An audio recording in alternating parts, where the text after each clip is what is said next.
At 06:40 a.m. on September 13, 1943, near the small Italian village of Altavilla Silentina, the ridge above the valley erupted.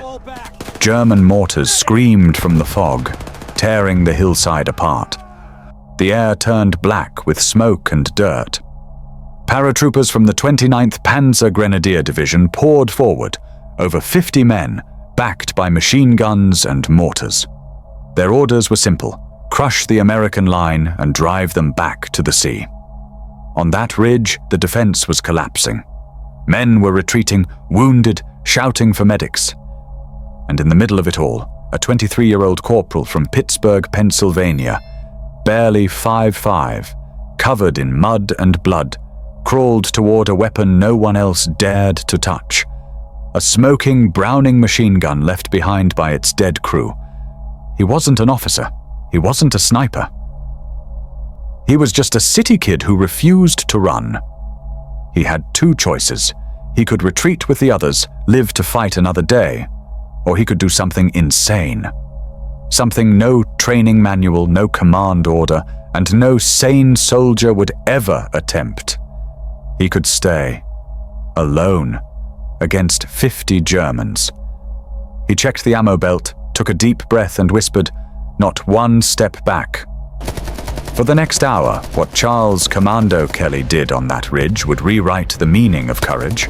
It would turn an ordinary soldier into a legend, and make him the first Medal of Honor recipient in the European theater of World War II. This is his story. The day one city kid's impossible audacity held off an army. Pittsburgh in the 1930s was a hard place to grow up.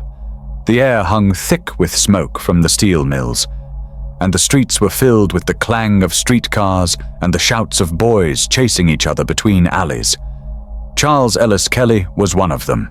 He was born on September 23rd of 1920 in a small brick house on the south side, the son of a steel worker and a quiet mother who always had the smell of soap and cooking on her hands. The Great Depression was crushing families, but the Kellys survived on grit and humor. Charles learned early that toughness mattered. He fought with bigger kids, ran errands for neighbors, and carried groceries to help his mother. When other boys cried over scraped knees, Charlie just wiped the blood away and grinned. He was a small kid, wiry, full of restless energy, already daring the world to stop him. School was never where his heart was. He sat by the window, watching trains roll across the Monongahela Bridge and dreaming about anywhere but here. His father worked long hours in the mill, his clothes always gray with dust, his face lined from heat and worry. His mother did her best to keep her son straight, but the city's noise called louder. Charles spent evenings at the boxing gym, learning how to take a punch and give one back. The ring became his classroom. He liked the rhythm of it, the footwork, the focus, the moment you had to stay calm when fists flew. People said he was too small to win. That only made him smile. The city taught him how to take hits, how to get up again. That same stubbornness would one day save his life far away from Pittsburgh's smoke and bridges. By 1941, the world beyond Pittsburgh was falling apart. Newspapers shouted of Hitler's armies sweeping through Europe. Radio spoke of London burning and American ships being sunk at sea. Kelly listened with half interest. War sounded distant, like a storm over the ocean. But then Pearl Harbor was attacked in December 1941, and everything changed. Posters went up across town calling for men to serve. Charles watched boys from his block march off wearing new uniforms, and something stirred inside him. He wasn't a scholar or a factory man. He wanted something bigger, something that would make him feel alive. In early 1942, he walked into the recruiting office and signed his name. The clerk glanced at his small frame and raised an eyebrow. "You sure, kid?" Charles grinned and said, "Yeah, I'm sure." That grin would follow him into history. Basic training in Texas was a shock. The sun burned hotter than any Pittsburgh summer, and the dust filled his boots and lungs. The drill sergeants barked until their throats cracked. "Move faster, Kelly!" They'd yell. He moved faster. Every challenge lit a spark in him. When other recruits groaned, he smiled through the sweat. He learned to crawl under barbed wire, shoot straight, and run with 50 pounds of gear. His short build turned out to be a gift. He was quick, hard to spot, and strong for his size. During night maneuvers, he liked slipping through the dark without a sound, earning the nickname Commando. It started as a joke, but the name stuck.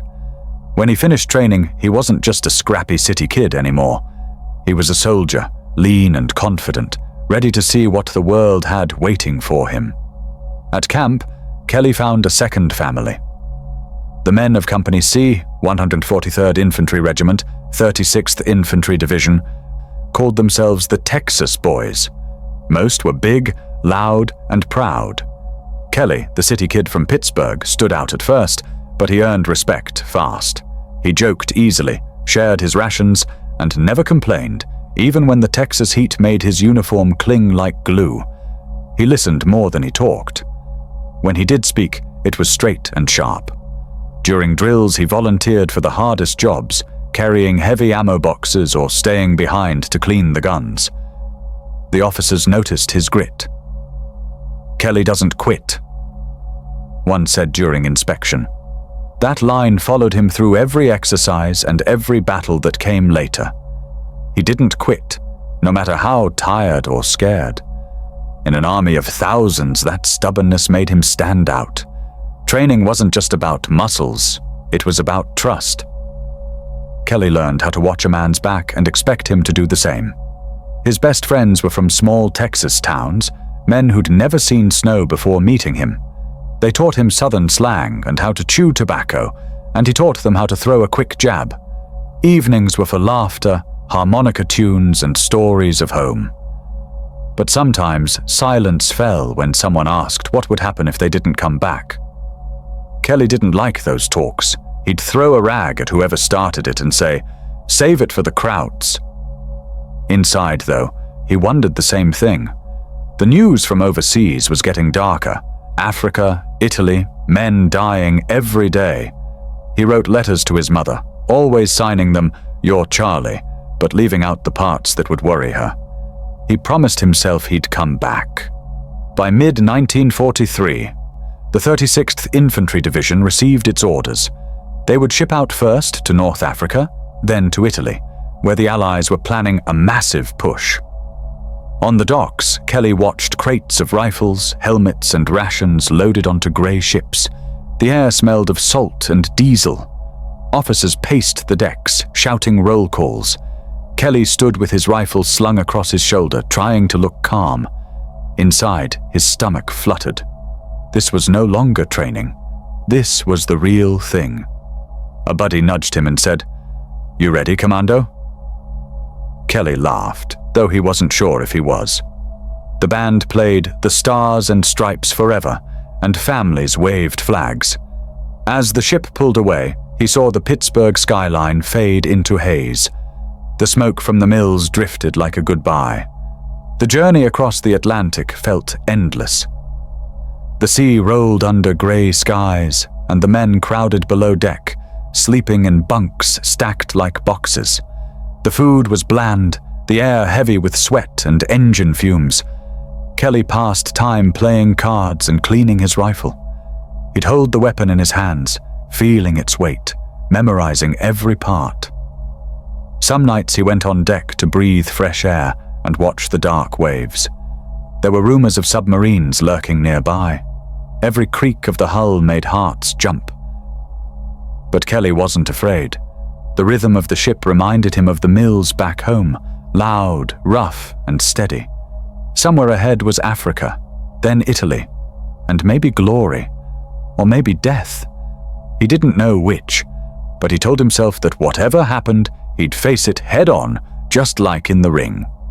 North Africa was dry, endless sand and heat. Kelly's unit landed in Tunisia for a short stop before moving on to Italy.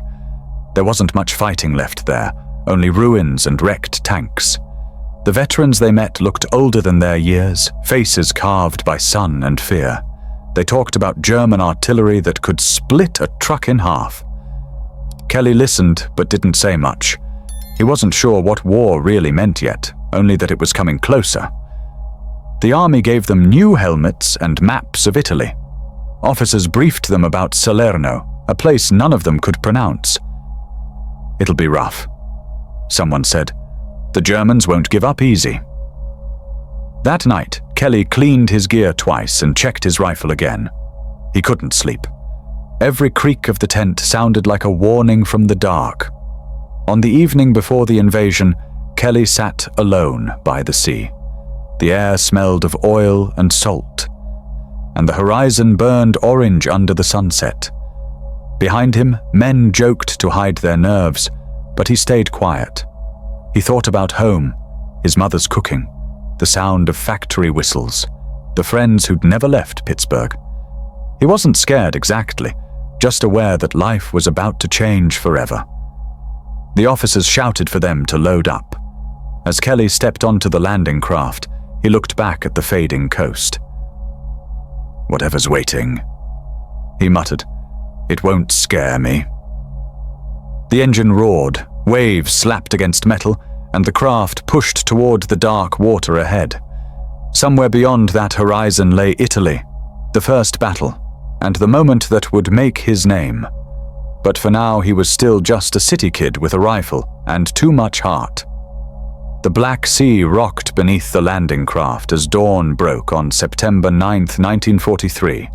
Ahead, the grey outline of the Italian coast rose through the mist near a place called Salerno. Kelly gripped his rifle so tightly his knuckles turned white. Around him, the men of Company C crouched low while waves slapped the metal hull. Suddenly, the first shells screamed overhead.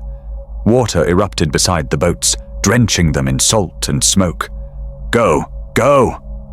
yelled the coxswain as the ramp dropped. Kelly splashed into waist-deep water, heart hammering. The shore was chaos. Sand, wire, explosions and shouts.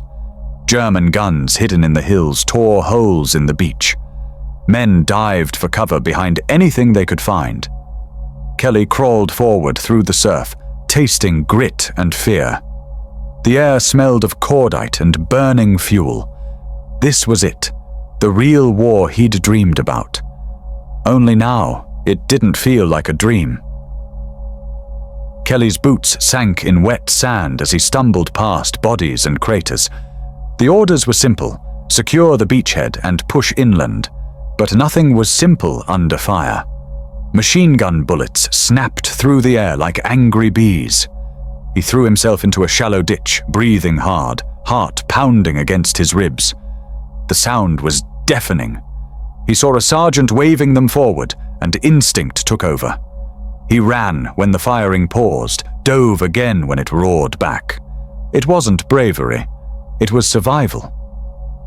Beside him, a soldier from Texas whispered a prayer, hands shaking. "Keep moving," Kelly muttered. He fired his first real shots of the war, squeezing the trigger and watching figures in grey drop behind rocks. For a second, time froze. The recoil, the smell of gunpowder, the ringing in his ears, all of it told him the truth. He had crossed the line between training and killing.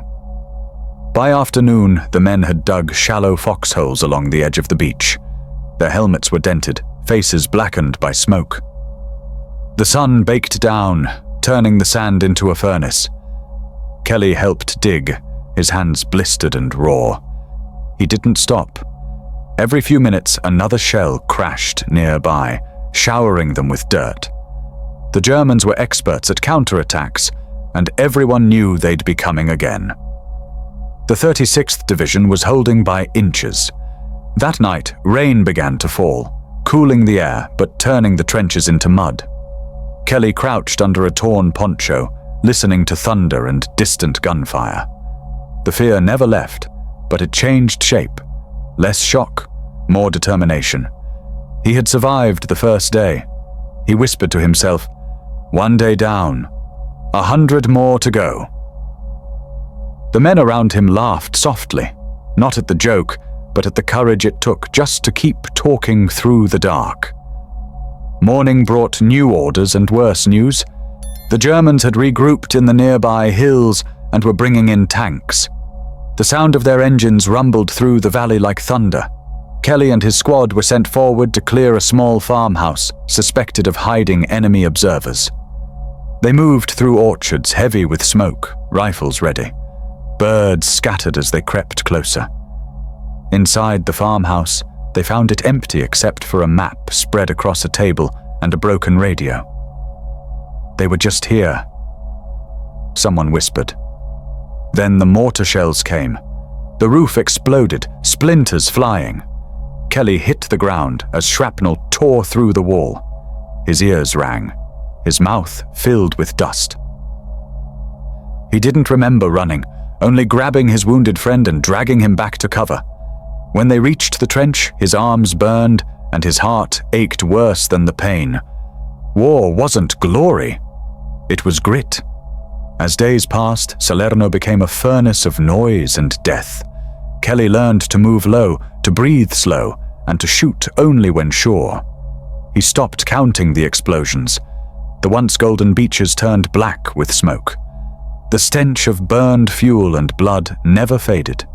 Every night he wrote letters to his mother, careful not to scare her. "I'm fine," he'd write. "The weather's good and the food's not bad." But the truth was sleepless nights, empty bellies, and the constant thought that tomorrow might never come. He missed home, the clang of factory whistles, the streetcars, but he also knew he couldn't go back until the job was done. The boy from Pittsburgh was gone. The soldier in his place moved by instinct now, eyes sharp, nerves hard as wire.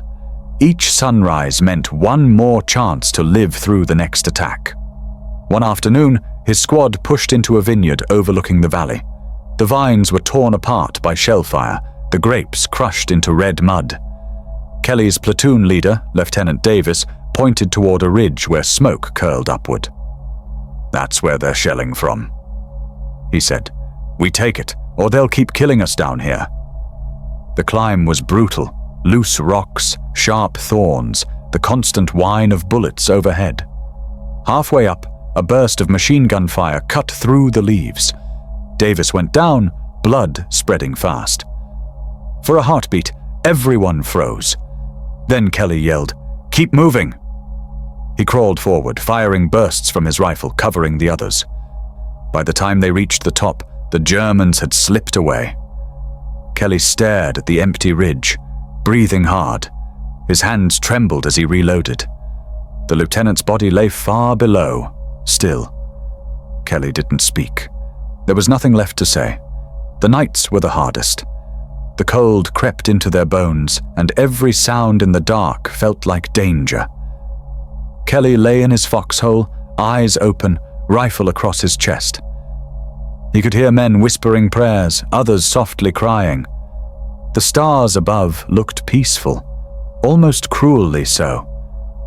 He thought about his friend from Texas, the one who'd joked on the boat over. A mortar had taken him 2 days earlier. Kelly hadn't even known his last words. He bit his lip until it bled, holding the pain inside. In the distance, artillery boomed again. The war never slept. At dawn, they moved out once more, boots squelching in the mud. Kelly's uniform was stiff with dirt and dried sweat.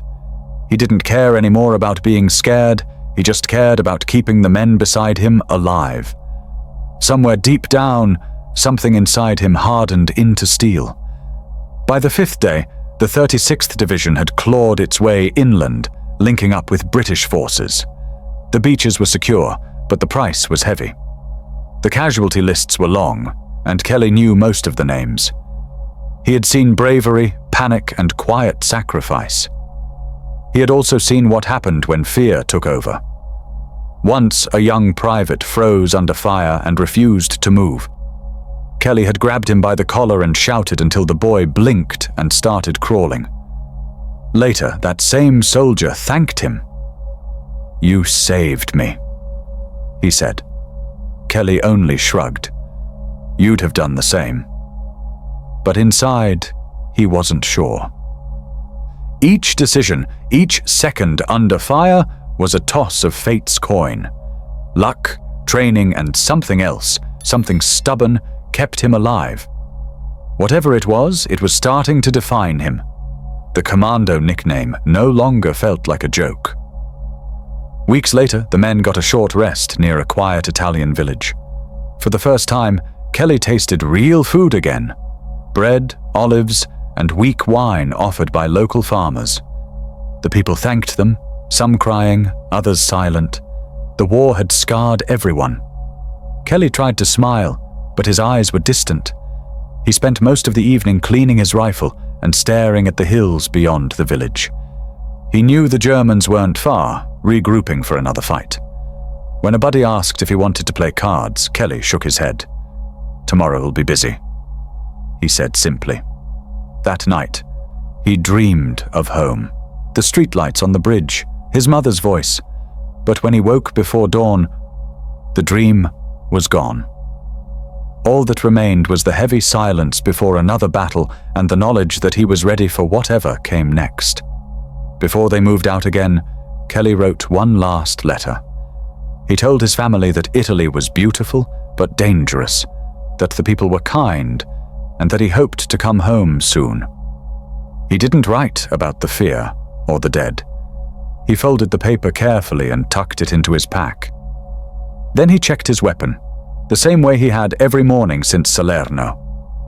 Around him, the men joked and prepared for the march north. None of them knew what awaited them near a small place called Altavilla. For now, the sun rose over the mountains, and the sea behind them glittered like glass.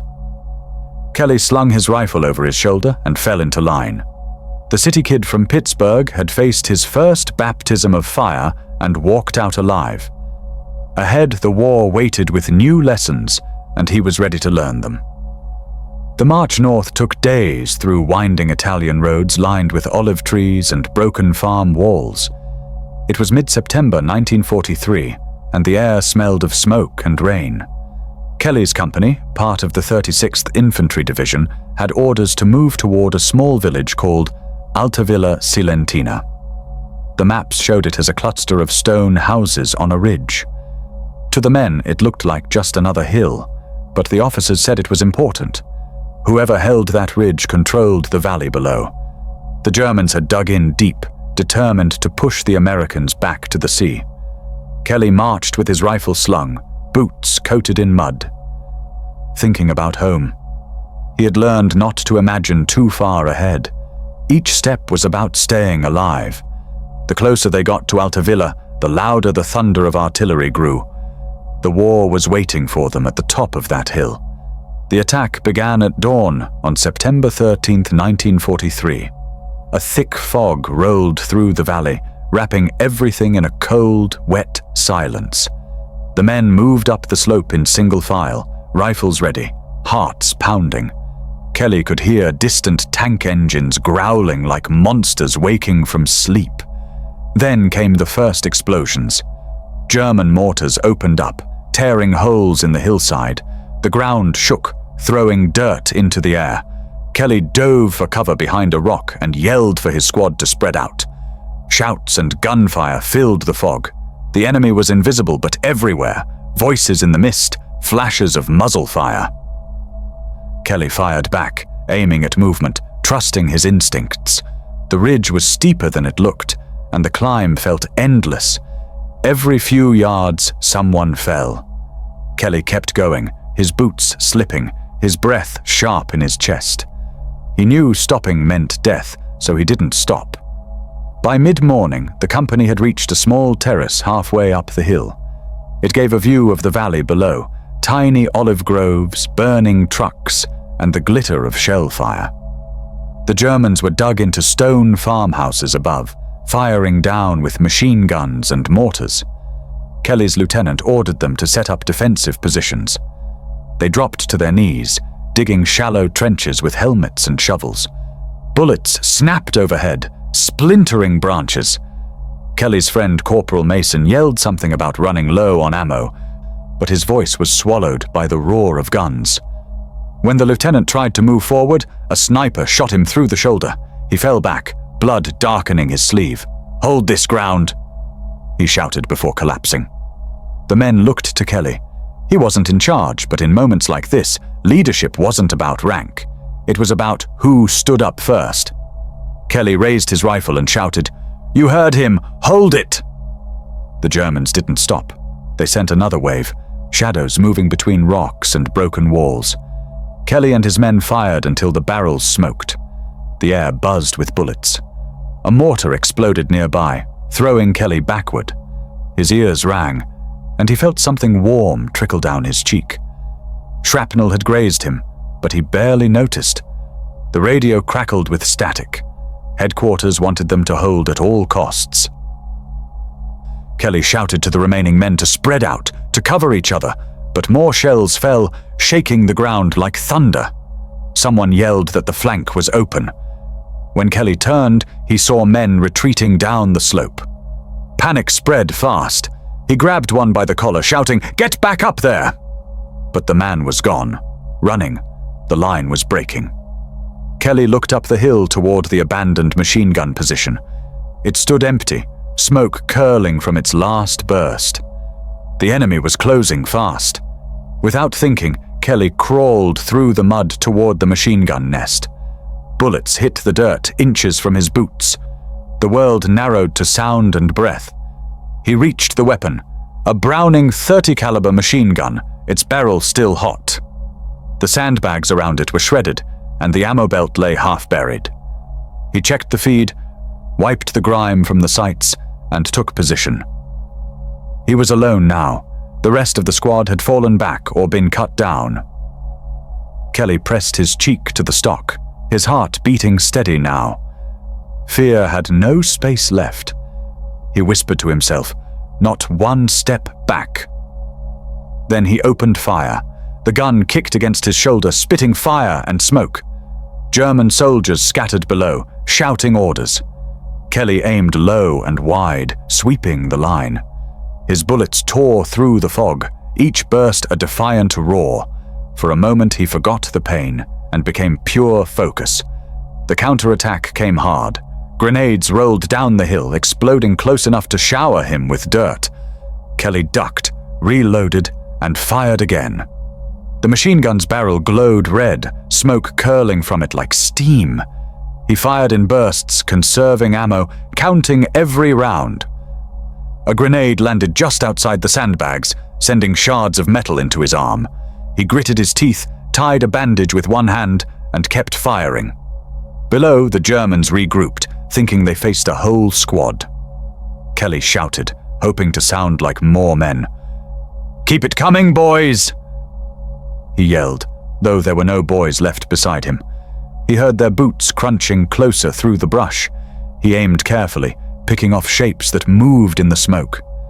For every one that fell, two more seemed to appear.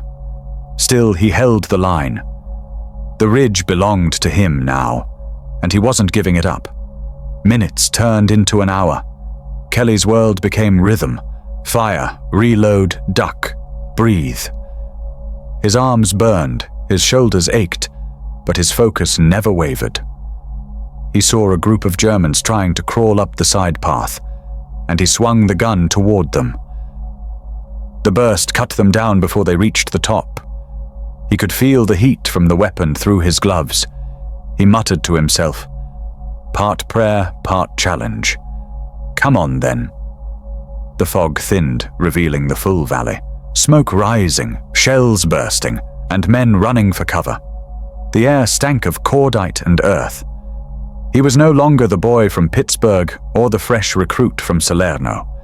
He was the defender of this hill, and in that moment he believed nothing could move him.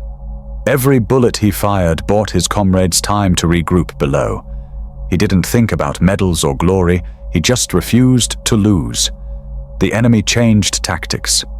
Mortars stopped, and silence fell for a few seconds that felt like hours. Then came voices, German commands echoing through the trees. Kelly heard boots crunching on rocks. They were trying to flank him. He turned, firing short bursts toward the sound. One man fell, then another. But his ammo belt was running low, and his canteen was empty. He crawled to the side, grabbed another half-spent box from a fallen soldier, and fed the belt through. His hands shook, but his aim stayed steady. A German grenade landed inside the nest, rolling toward his leg. He kicked it out just before it exploded, the blast knocking him flat. Dirt filled his mouth and eyes. He spat, blinked, and climbed back behind the gun. His vision blurred from smoke and exhaustion. Still he fired. Every round was a heartbeat, every pull of the trigger a promise to hold until the end. Finally, he heard shouting in English, American voices coming up the slope. Reinforcements. Kelly didn't stop firing until he saw their helmets appear through the haze. The Germans were retreating, dragging their wounded. The ridge was littered with bodies, helmets, and empty cartridges. Kelly slumped behind the sandbags, chest heaving, sweat running down his face. A sergeant from another squad ran up and stared in disbelief. "You did this alone?" he asked. Kelly just nodded, too tired to speak. His uniform was torn, his hands burned, but he was alive. The medic wrapped his arm, shaking his head. "You're crazy, Commando," the man said. Kelly gave a tired grin. "Yeah?" he answered, "but the hill's ours." As night fell, the valley went quiet except for the crackle of burning trees. Kelly leaned against the gun, staring at the dark horizon, not yet realizing that this day would make him a legend. That night, the company regrouped on the ridge Kelly had defended. The officers counted bodies and supplies, trying to understand how one man had held off nearly 50 Germans. Kelly sat apart, drinking from a dented canteen, staring at the stars. His ears still rang from the gunfire, and his muscles throbbed with pain. Around him, the men whispered, half in awe, half in disbelief. Some patted his shoulder, others just nodded. For the first time in days, Kelly felt a strange calm. He didn't think of the dead, not yet. He thought of the moment he had almost run, and the choice not to. That single decision, to stay, to fight, had changed everything. Down in the valley, the fires slowly faded. Above them, the hill at Altavilla stood quiet, soaked with sweat and courage. Kelly closed his eyes. Tomorrow would bring more battles, but tonight he had earned his rest. The next morning, the ridge was silent except for the soft buzz of flies. The air smelled of smoke and damp soil. Kelly woke stiff and sore, his arm bandaged and his face smudged with soot. Around him, the men of Company C were rebuilding their positions, stacking sandbags and collecting weapons from the fallen. The fog had lifted, revealing the valley below. Green fields turned black by shell fire. The Germans had pulled back for the night, but everyone knew they'd be back. Kelly cleaned the barrel of the machine gun he had used the day before. The metal was scarred and warm to the touch, but it still worked. He ran his hand along it like it was an old friend. "Guess it's just you and me again," he whispered. The sun rose over the hills, bright and sharp, as if daring him to do it all over again. By noon, the sound of enemy guns returned. Shells exploded farther down the valley, inching closer with every blast.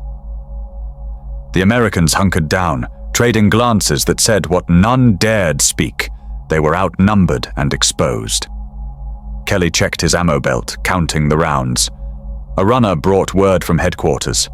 "Hold the ridge no matter what." He nodded without a word. He didn't need orders to know what was at stake. The hill was the key to Salerno's safety, and losing it meant disaster.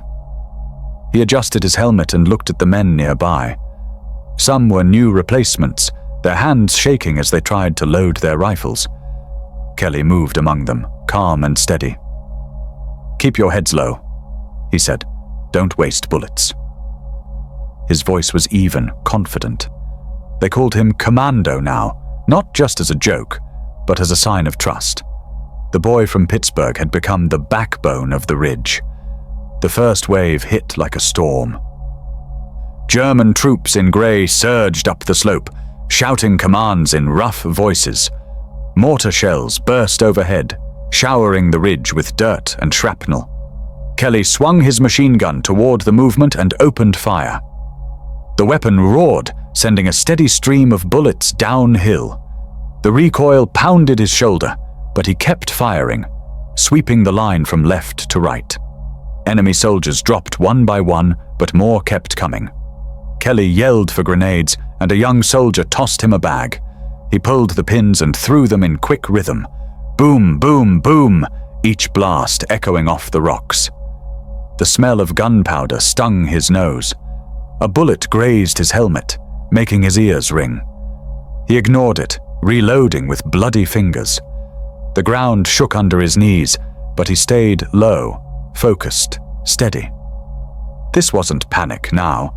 It was rhythm, precision, and will.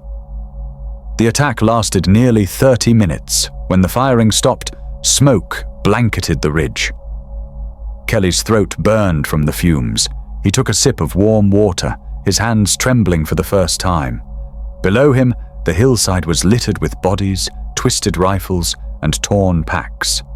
But through the haze, he saw new movement, German soldiers crawling through the olive trees, setting up for another push. He cursed under his breath and checked his last belt of ammo. Reinforcements hadn't arrived yet. It was just him and a handful of tired men. One of them, a private barely 20, looked at him wide-eyed. "We can't hold," he said. Kelly locked eyes with him. "We can," he replied, his voice low and firm. "We don't have to win, just hold." The private swallowed and nodded. The line of grey below began to move again. And Kelly tightened his grip on the machine gun. Round 2 was coming. This time, the Germans advanced under smoke cover. White clouds drifted across the hillside, hiding their shapes. Kelly listened carefully, waiting for sound, the snap of twigs, the scrape of boots. He fired short bursts into the haze, the muzzle flash lighting his face. Return fire answered from the fog. Bullets tore through sandbags, spraying dirt into his eyes. He ducked, wiped his face, and kept shooting. Grenades thudded nearby, their explosions muffled by the thick smoke. One soldier crawled up beside him to help feed the ammo belt. The boy's hands were shaking so badly he could barely hold it. "Steady," Kelly said, guiding his hands. Together, they kept the weapon alive, firing in rhythm.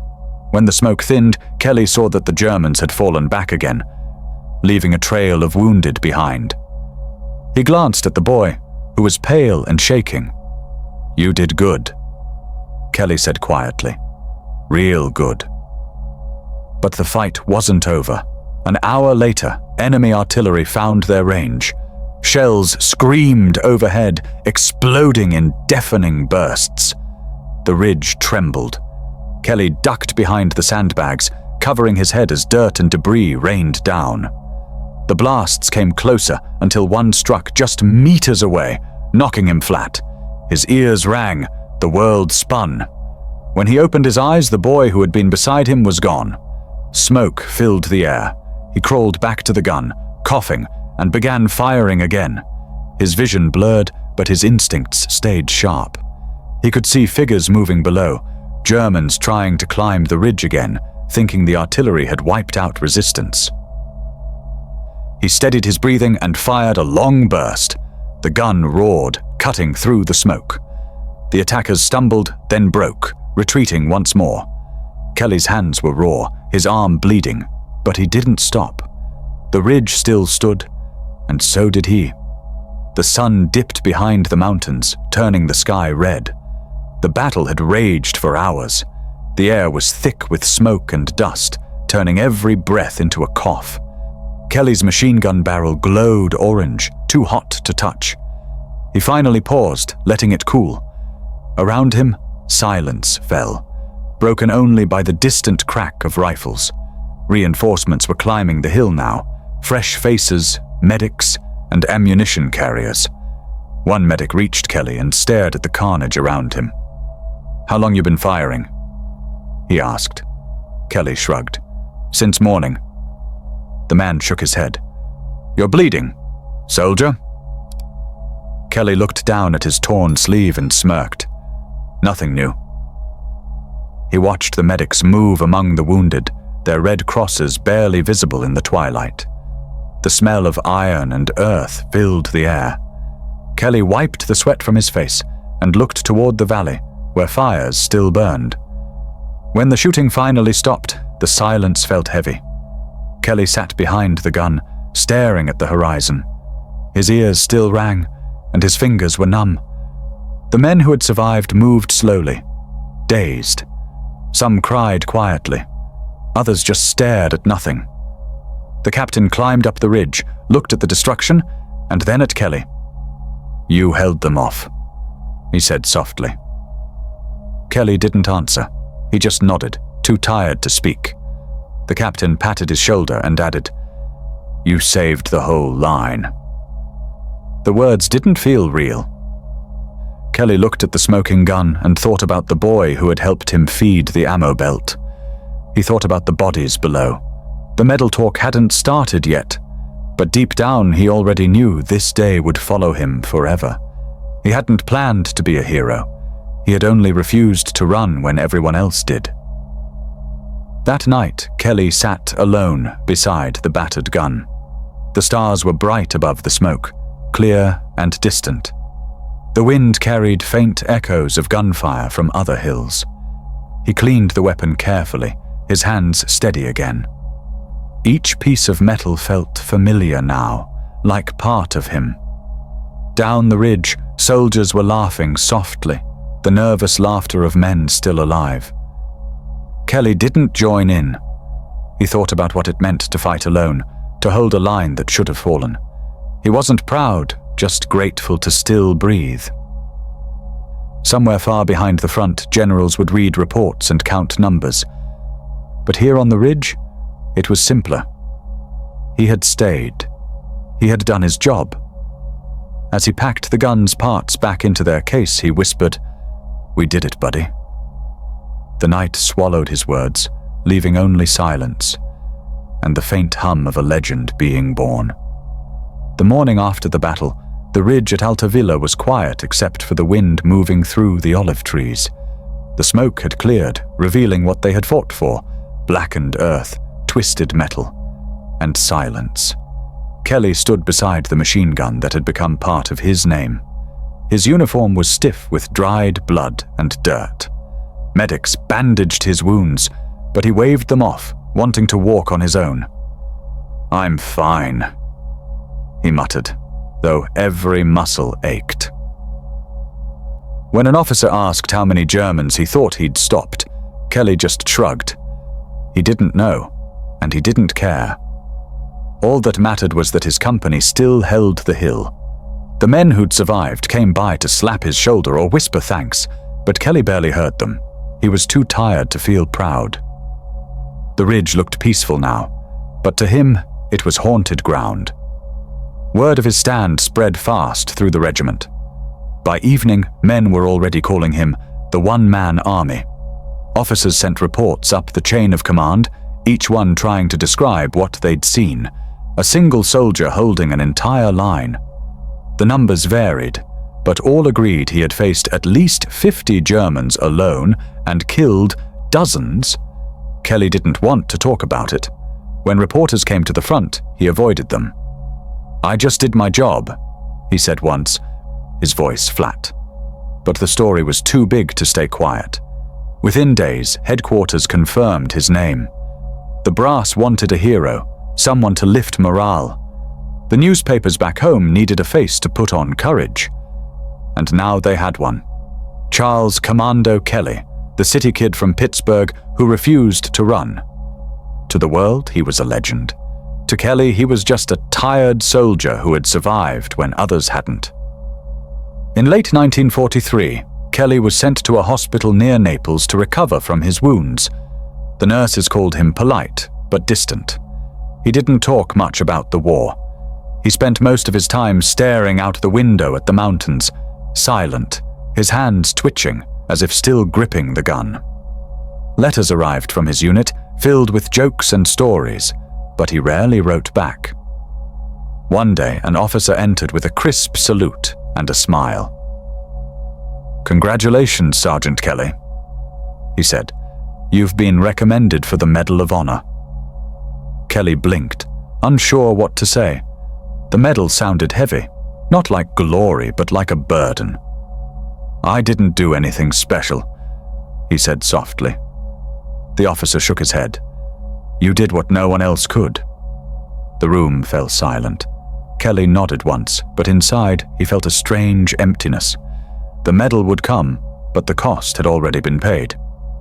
On January 18, 1944, under a pale winter sky, Kelly stood on a parade ground near Naples as General Mark W. Clark pinned the Medal of Honor to his uniform. Cameras clicked and soldiers cheered. The general shook his hand firmly and said, "Sergeant Kelly, your courage saved lives and inspired men across the army." Kelly saluted, the medal shining against his chest. The crowd applauded. But his thoughts drifted back to the hill, the sound of gunfire, the faces of the men who didn't make it back. He wished they were there instead of him. Later, a reporter asked how it felt to be a hero. Kelly paused, then said, "Feels like I did what I had to do." It wasn't the answer they wanted, but it was the truth. That night, he sat on his bunk, turning the medal over in his hand, wondering why it felt so cold. The army sent him home soon after. America was hungry for good news, and Kelly became its first Medal of Honor recipient from the European front. When he stepped off the train in Pittsburgh, crowds filled the station. Flags waved, bands played, and reporters shouted questions. His mother cried as she hugged him, calling him her brave boy. The mayor gave a speech, and school children held signs that read, "Welcome home, Commando Kelly." He smiled politely, waved, and thanked them all. But inside, he felt far away. The noise and cheers seemed unreal after months of gunfire and fear. At night, he lay awake, hearing echoes of the battle in his dreams, the rattle of bullets, the cries for help. Fame had come fast, but peace did not follow. He was home, yet part of him was still on that ridge in Italy, guarding it alone under a sky filled with smoke. Soon the army asked Kelly to join a national war bond tour. He traveled from city to city, standing on stages before thousands. Posters showed his picture under the words, "America's Commando." He shook hands, gave short speeches, and smiled for cameras. People wanted stories of bravery, but he never gave them the blood and fire they expected. "I just stayed put," he'd say, and the crowd would laugh, thinking he was humble. He wasn't trying to be funny, he simply didn't know how to explain what courage really felt like. Between shows, he sat quietly on trains, staring out the window at the passing fields. The applause faded quickly after each stop, leaving only silence. He missed the men he'd fought beside, the rough jokes, the shared fear. The tour paid well, but it felt empty. The war had taken something from him that no medal or money could replace. By summer 1944, the excitement began to fade. New heroes emerged from Normandy and the Pacific. The papers wrote less about Commando Kelly. He didn't mind. He tried to return to normal army life, volunteering for another combat assignment, but his request was denied. "You're too valuable as a symbol," an officer told him. That made Kelly angry. He hadn't joined to be a poster boy. He wanted to fight alongside his friends. Instead, he was sent to train recruits, teaching them how to survive under fire. He did it well, but without joy. At night, he sat outside the barracks, smoking and staring at the stars. When someone asked if he missed battle, he said, "I miss the men, not the killing." Inside, he knew the truth. He would always be half in that foxhole, hearing the gun click and the wind carry the cries of war. As months passed, Kelly grew quieter. The fame that had once surrounded him began to feel like a shadow he couldn't escape. He attended parades, shook politicians' hands, and smiled for photographs, but none of it felt real. Sometimes, when the cameras flashed, he'd flinch as if from gunfire. People wanted stories of heroism, not the nightmares that came with them. Once, a reporter asked if he had been afraid during the battle. Kelly looked at him for a long moment and finally said, "Everyone's afraid. The trick is not running." It was the most honest thing he ever said on stage. Afterward, he skipped the reception and walked alone through quiet streets. The city lights reminded him of tracer fire over Altavilla. The noise of traffic sounded like distant artillery. Even in peace, the war followed him, whispering through every shadow and every sleepless night. By early 1945, the war was turning in the Allies' favor, but Kelly felt detached from it all. He followed the news from Europe, recognizing places he'd fought, but they felt like another lifetime. Letters from old comrades arrived less often. Some were gone, others too busy fighting new battles. Kelly spent more time visiting hospitals, talking to wounded soldiers who looked up to him. He didn't talk about medals, he told them jokes, small stories about home, things that made them laugh. The doctors said his visits helped morale, but for Kelly they helped something deeper. He saw his own pain in those men, the haunted eyes, the trembling hands. They were the real heroes, he thought, the ones who paid every day. When he left the hospital, he would look at his medal and wonder if it truly belonged to him or to them. By the time the war in Europe ended in May 1945, Kelly was back home in Pittsburgh again. There were fireworks, parades, and flags, but he stayed mostly out of sight. Crowds cheered his name, but he preferred the quiet corners. He visited his parents, helped his father repair fences, and took long walks by the river. Life was slower now, almost too quiet. Sometimes neighbors would stop him to shake his hand, saying, "We're proud of you, Charlie." He'd smile and nod, though part of him still lived on that Italian hill. The army had promised him a future full of honors, but what he wanted most was peace. He looked at the city skyline, the same one he'd left years before, and felt both young and old at once. The medal glittered on his shelf, but the memory of the stand, the noise, the fear, the choice to stay, never left his heart. The war ended, but for Charles Commando Kelly, peace was not as simple as putting away a uniform. When the parades faded and the banners came down, he was just another man trying to find his place again. Pittsburgh looked the same. The steel mills, the crowded streets, but he wasn't the same man who had left. He carried the sound of machine guns in his dreams and woke up drenched in sweat, gripping his blanket like a rifle. His family was proud, but they didn't know how to talk about what he'd seen. The neighbors called him a hero, yet he avoided their eyes. He took a job at a factory, working long hours, keeping his hands busy so his mind wouldn't wander. At night, when the whistle blew and the city lights flickered through the fog, he thought of Italy, the ridge, the smoke, and the quiet after the gunfire. Time moved on, but the war never really left him. Kelly married for a short while, but the silence between him and his wife grew too heavy. He didn't talk about the past, and she didn't know how to reach him. The nightmares returned each winter, always the same: a foggy hill, shouts in German, the smell of smoke. Sometimes he'd wake shouting, believing he was still under attack.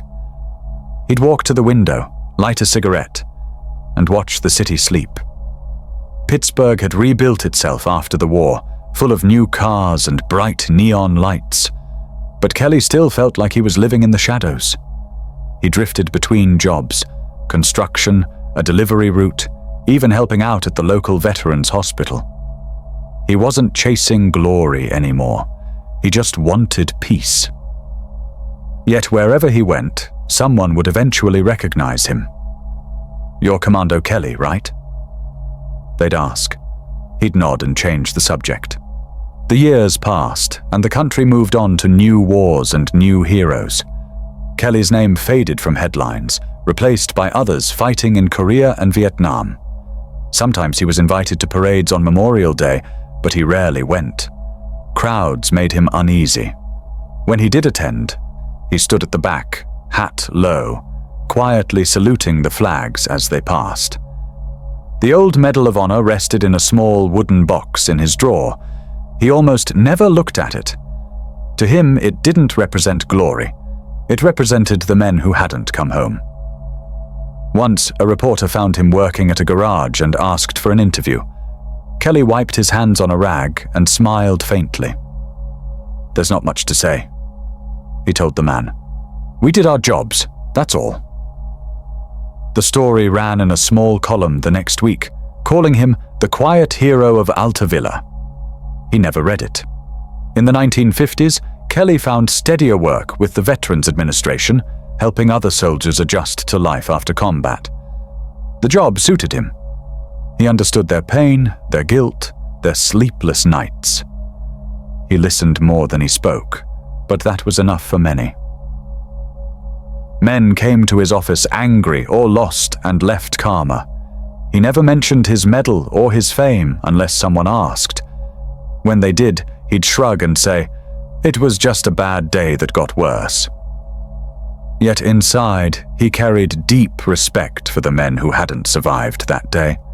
Some evenings, he stayed late, walking the quiet hospital halls, hearing the echoes of boots and distant voices that weren't really there. The nurses would see him standing by the window, staring out at the city lights. To them, he looked lonely. But to Kelly, he was simply remembering those who had stayed behind forever on that hill. Decades went by, and Kelly grew older, his hair turning grey, his back stiff from years of hard work. Pittsburgh changed around him. The mills closed, and new buildings rose where smokestacks once stood. He lived alone now, in a small apartment overlooking the river. His neighbors knew him as a polite, quiet man who fed stray cats and shoveled snow for others in winter. Few knew about the medal or the battle that had made him famous. Sometimes school children came by collecting stories for history projects. He'd smile and invite them in, offering cookies and warm cocoa. When they asked about the war, he kept it simple. "I was scared," he'd say. "We all were. But we did what we had to do." The kids would write it down, not realizing how much truth sat behind those gentle words. He never spoke of killing, only of courage and of not running away. In the 1960s and 70s, America went through turmoil again. New wars, protests, and questions about heroes. Kelly stayed quiet through it all. He wasn't one for politics or speeches. He still attended veterans' reunions now and then, where old friends from the 36th Division would greet him with hugs and laughter. They'd retell the story of Altavilla, each time adding new details, each time ending with the same awe. "Can you believe he held that hill alone?" Kelly would chuckle softly and say, "It was luck more than anything." But deep down, he knew it wasn't luck. It was something stronger, a stubborn refusal to quit, the same fire that had carried him through training, through Salerno, and up that impossible hill. When the night ended and the others drifted away, he'd sit alone, staring at the stars, wondering why he'd survived when so many hadn't. By the 1980s, Kelly's health began to fail. Years of labor and quiet stress took their toll. He visited doctors at the same hospital where he'd once helped others. The nurses, many too young to know his story, simply called him Mr. Kelly and treated him with kindness. One day, a young veteran recognized his name on a chart and asked, "Are you the Commando Kelly?" He smiled, surprised anyone still remembered. "I was," he said, "a long time ago." They talked for hours about the army, about courage, and about fear. When the young man asked him what made him stay on that hill, Kelly paused. "It wasn't bravery," he said quietly. It was duty. Somebody had to stay, and I was there. The veteran nodded, understanding more than words could say. When Kelly left that day, he felt lighter, as if speaking it aloud had finally put some ghosts to rest. On September 17, 1985, Charles Ellis Kelly passed away in his hometown of Pittsburgh just a week before his 65th birthday. His funeral was small but full of honor. Veterans in uniform stood at attention, their medals catching the morning light. A bugler played taps, the haunting notes echoing across the cemetery. As the flag was folded and handed to his family, a gentle wind rustled the trees. Somewhere, perhaps only in memory, the faint echo of a machine gun whispered through the leaves. Kelly was laid to rest not far from the streets where he had grown up, among the people he had always quietly loved. The local paper printed a short article calling him a hero who asked for nothing. It was true. He had asked for no fame, no reward, only peace. And at last, after decades of carrying the weight of war, peace had finally found him. Years later, history books still listed his name. Charles Commando Kelly, Medal of Honor recipient, World War II, Battle of Altavilla, Italy.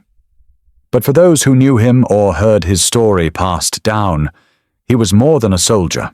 He was proof that courage isn't loud. Children in Pittsburgh schools learned about the city kid who refused to run when everyone else did. His photograph hung in the local Veterans Hall, showing a young man with a calm gaze and steady hands. Every Memorial Day, someone placed flowers beneath it. They said he once told a friend, "Courage isn't about medals. It's about staying put when it matters." That simple truth became his legacy. Even as the decades rolled on, the legend of the ghost of Altavilla, one man standing alone against 50, remained alive in the hearts of those who believed that ordinary people can do extraordinary things. Now, when people walk through Pittsburgh's quiet neighborhoods and see the old steel bridges crossing the rivers, few realize that one of the bravest men of the war once walked these same streets. Yet his story lingers in the city's spirit, in its toughness, its grit, its heart. Charles Kelly's life was not one of riches or glory, but of endurance and quiet honor. He showed that true heroes don't seek attention, they simply do what must be done. The ridge at Altavilla is still there, green again after all these years. Locals say that when the wind blows over the hill, it carries a faint sound, like the rattle of an old machine gun fading into the distance. Maybe it's just the wind, or maybe it's the memory of a city kid from Pittsburgh who once faced the impossible and held his ground. The ghost of Altavilla lives on in every breath of freedom,